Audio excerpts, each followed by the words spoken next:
The BlackBerry Keyone is a beautiful device. I've always been a fan of BlackBerry, so when the Keyone came out, I was like, I gotta have it. It's absolutely gorgeous, but there's some major problems with it. Like I'm experiencing constant glitches.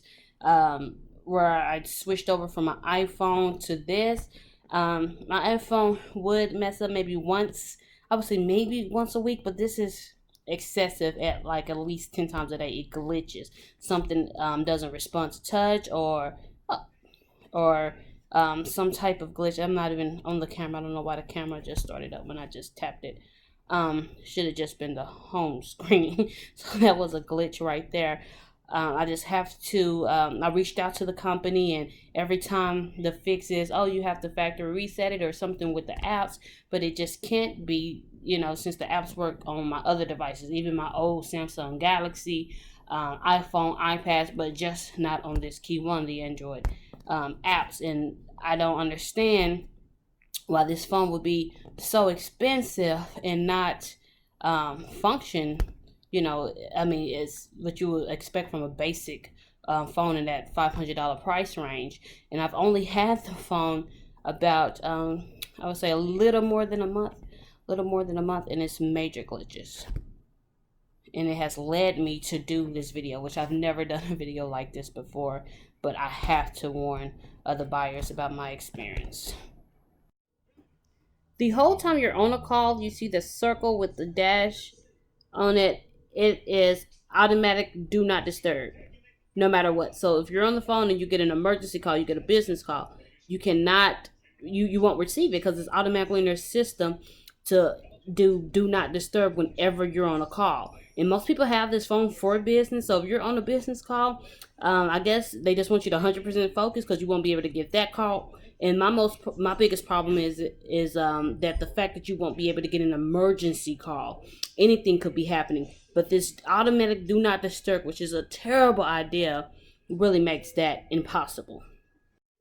Another terrible feature is that while you're listening on your Bluetooth, let's say I want to listen to the actual speakers on the phone, because the speakers on the phone are actually decent. You automatically have to listen on your Bluetooth. You go to connect it to devices, it says listen on your phone, even though you're really listening on to your Bluetooth. And that's all. That's even with my Google Play. That's all of them. Just using Spotify. As this example, here it is. Doesn't want to respond. Perfect example. And I did not plan that. So you have to actually go down, disable your Bluetooth just to be able to hear your music on your phone. So that's another thing where a big Keyone fail. Simple stuff, as it's trying to delete a number from your call log. You can't just delete it. Like, let me try to hold it down. No, you can't just do that. Swipe left. No, swipe. Nothing. You can't even, you can't delete a simple number. Another thing is the security on the phone is awesome. They send you this survey to do, which I think is really good. Just to see how you like in your device, see what they can change. But the thing is, when you give it a bad rating, in my experience, it doesn't let you complete the survey for them to even receive that feedback because the phone glitches. It won't let you go to the next page, so it doesn't even allow them to get the honest feedback that is needed to correct these things on the Keyone. So that's a major disadvantage.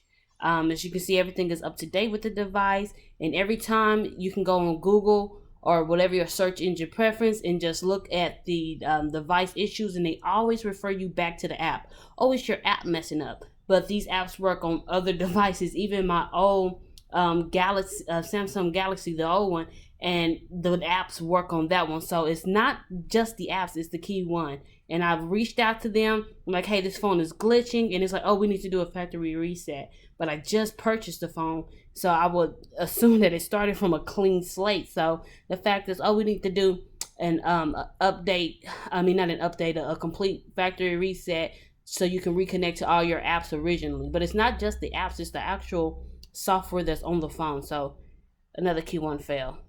Don't get it. Just don't.